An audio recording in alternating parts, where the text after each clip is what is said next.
අයිබොන් මිත්‍රෝනි ඔන්න ඉතින් අදත් මම ශ්‍රී ලංකන් පොඩ්කාස්ට් එක අරගෙන ආවා රස්දුන්න YouTube channel එකෙන්.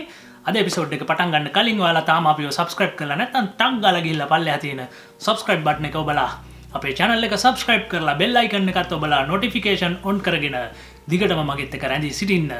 එහෙනම් ඉතින් මේ එපිසෝඩ් එක පටන් ගමු.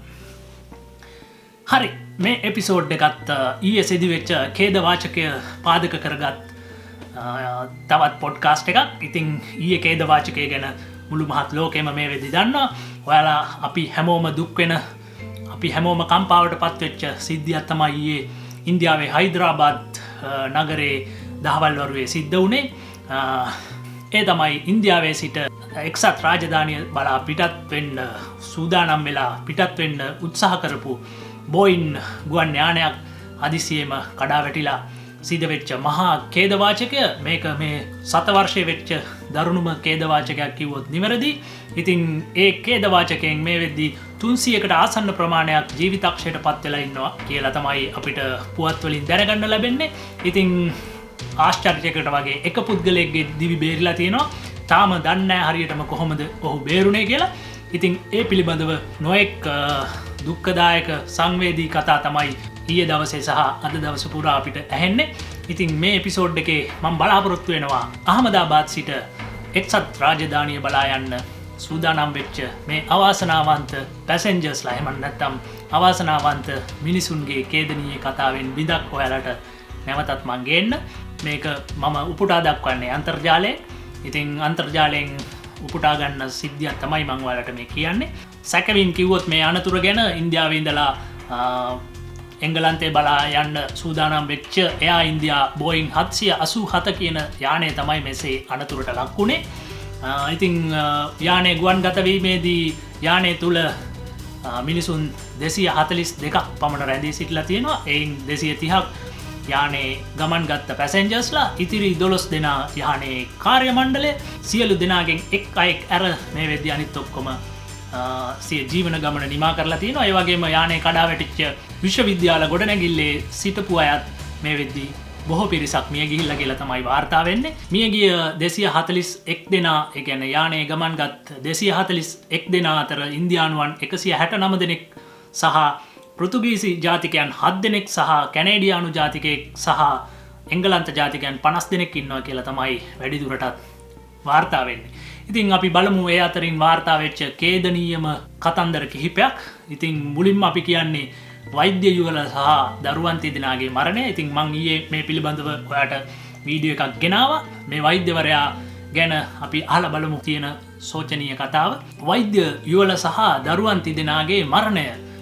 බන්ස්වාරාහි වෛද්‍ය ආචාර්ය කොම් ව්‍යාස් සිය සැමියා වන වෛද්‍ය ආචාර්ය ප්‍රතික් ජෝසි සමග දරුවන් තිදෙනා වන ප්‍රදියුත් මිරායා සහ නකුල් සමග ගුවන් යානයේ සිටියා.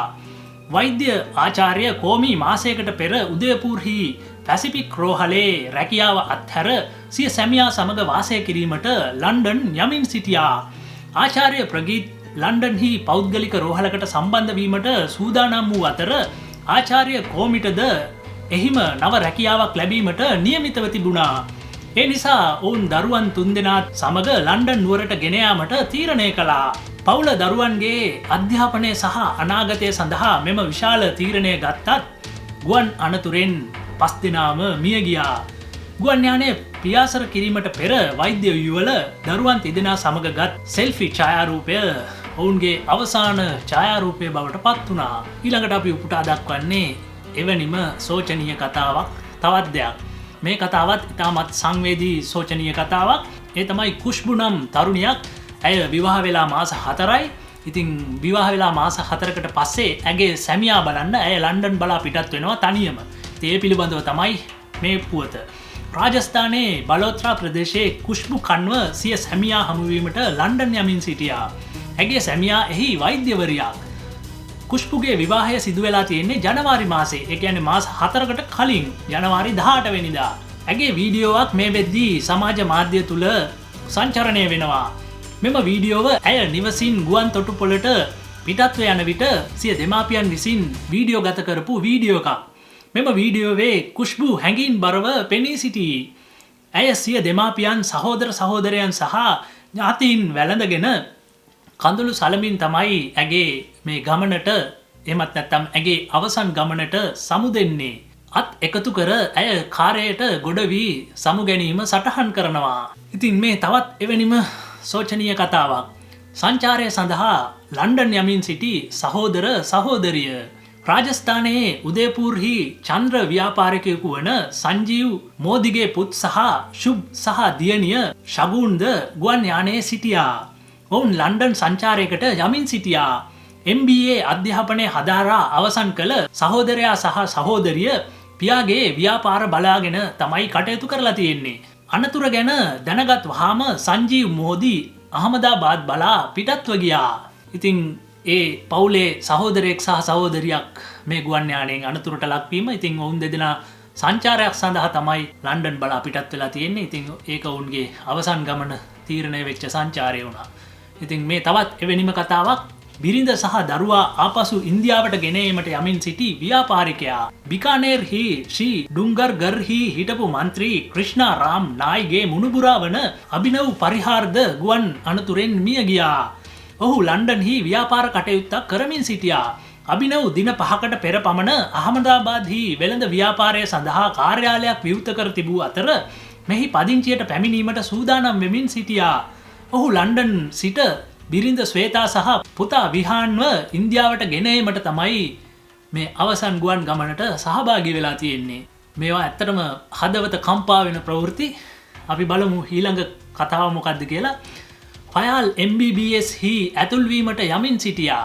මේ තවත් එවැනිම සෝචනීය කතාවක්. පයාල් බටික්ගේ ළමා කාලයේ සිටම වෛද්‍යවරයක් වීමේ සිහිනයෙන් තමයි හිටියේ. ඇය ලන්ඩන්හි ප්‍රසිද්ධ විද්‍යාලයක MBBS සඳහා ඇතුළත් වීමට තමයි මේ ගුවන් ගමනට සහභාගී වෙලා තියෙන්නේ. ඇය සිය සම්පූර්ණ පවුල සමග ගුජරාටයේ හිම්මන්ත් නගර්හි වාසය කළත් මූලික වශයෙන් උදේපූර් දිස්ත්‍රික්කයේ ගෝගුන්දරා ප්‍රදේශයේ ඇය වාසය කළා. අධ්‍යාපනය ගැන ඇයට විශාල උනන්දුවක් තිබූ අතර මේ ඇගේ පළවෙනි විදේශ සංචාරය වුණා. ඉතින් ඇයගේ පළවෙනි විදේශීය සංචාරය තමයි මේ ගුවන් ගමනට සහභාගී වෙලා තියෙන්නේ. එයාගේ අවසන් ගුවන් ගමනද බවටද පත් වෙලා තියෙන එක ඇත්තටම සෝචනීය කාරණයක්. මේ ඊළඟ කතාව ගුජරාට්හි සුරත්හි 26 හැවිරිදි ජයේෂ් බායි ගොන්ඩාලියා සිය ව්‍යාපාරික හවුල්කරුවා හමුවීමට ලන්ඩන් යමින් සිටියා.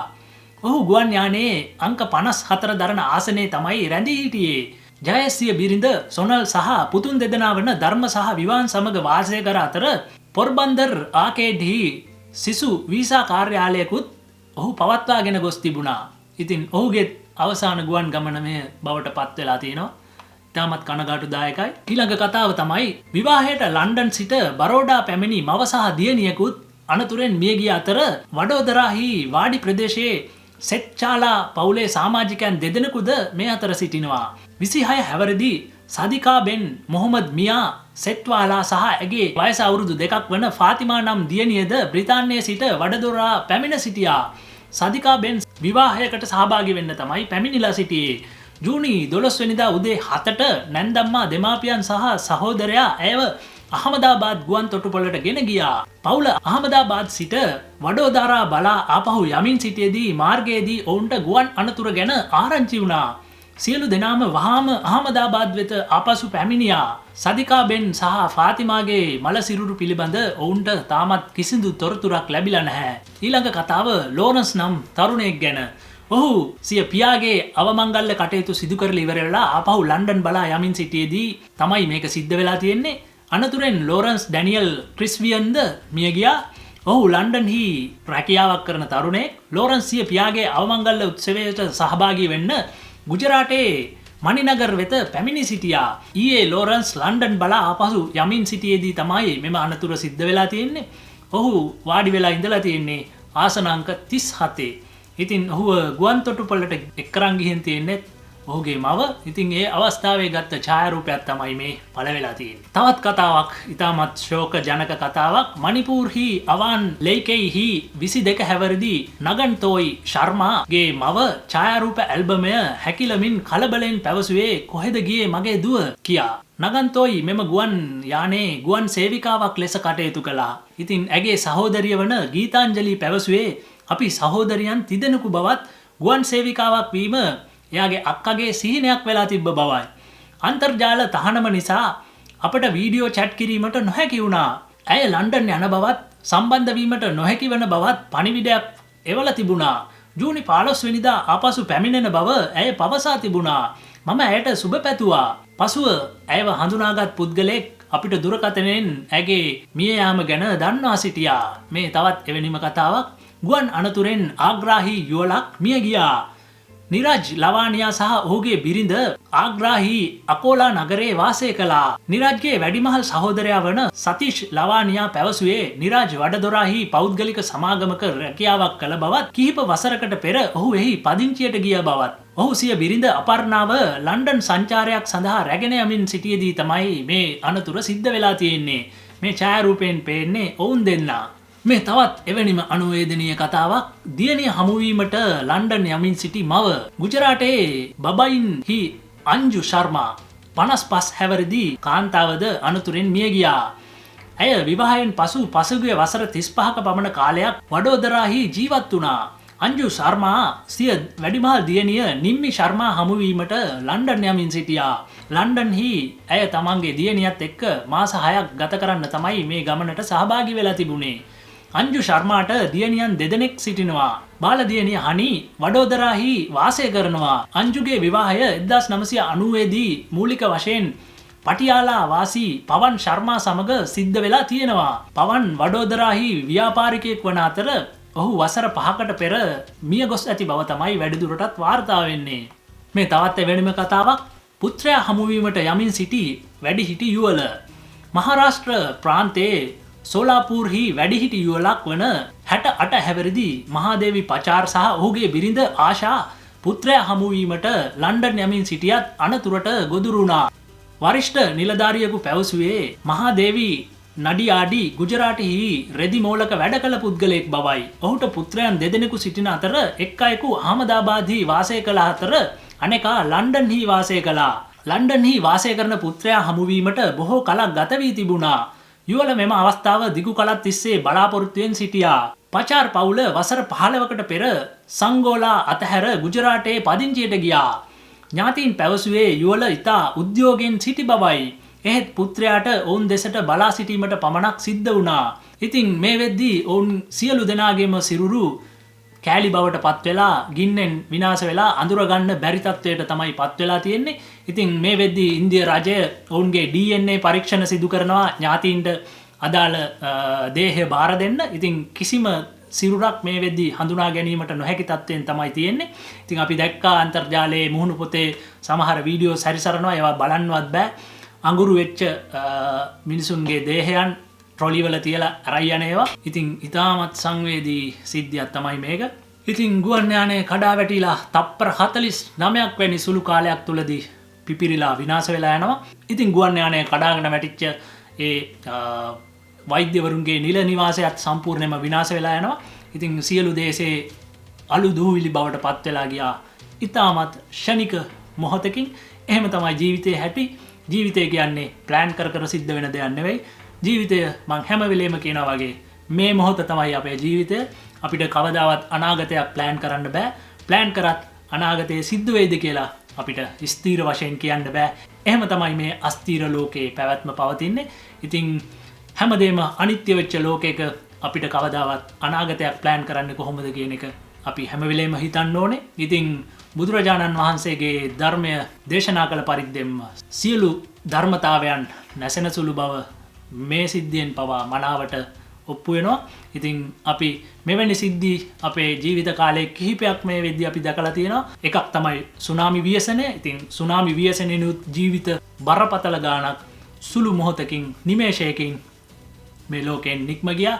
ඉතින් ඔවුන් කිසිම දිනක හිතපු නැති දේවල් තමයි ඒවා. ඉතින් ඒ වගේම කොරෝනා ව්‍යසනය. ඉතින් කොරෝනා ව්‍යසනයනුත් ජීවිත කී දහයක් මේ ලෝකෙන් හදිසියේ සමුගන්න සිද්ධ වුණාද? ඒ වගේම තමයි කාලෙන් කාලෙට සිද්ධ වෙන මේ වගේ මහා ඛේදවාචක මේ හැම දෙයින්ම අපට ඔළුවට ටොක්කක් ඇනලා කියන්නේ මේ මොහොතේ ජීවත් වෙලා අනාගතයක් ගැන හිතන්න එපා. අනාගතය ප්ලෑන් කරන්න එපා. මොකද හැම වෙලේම මේ මොහොත සතුටින් ගත කරන්න, ලෝකෙට උදව් කරන්න, ධර්මානුකූලව ජීවත් වෙන්න. කිසිම නරක දෙයක් ලෝකෙට කරන්න එපා. මොකද හෙට දවස ඒ තරම්ම අවිනිශ්චිතයි.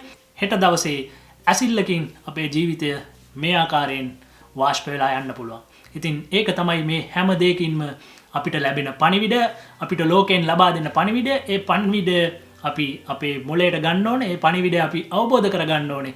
අවබෝධ කරගෙන අපි තව තවත් ධර්මානුකූලව සහ තව තවත් යහපත් විදිහට අපේ මේ ජීවිතය මේ මොහොත ගත කරන්න ඕනේ. පවුලේ සැමත් එක්ක සතුටින් ජීවත් වෙන්න ඕනේ. මොකද හෙට වෙද්දී අපි දන්නේ ඊළඟ තප්පරේ අපිට මොනවා වෙයිද කියලා.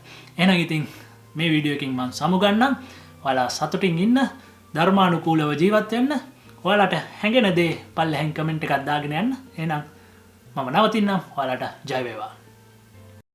අපේ channel එක තාම subscribe කරලා නැත්නම් මෙන්න මේ button එක click කරලා අපිව subscribe කරන්න. bell button එක active කළොත් අපේ channel එකට එකතු වෙන නවතම වීඩියෝ ගැන ඔබට එසනින් දැනගැනීමේ හැකියාව ලැබෙනවා.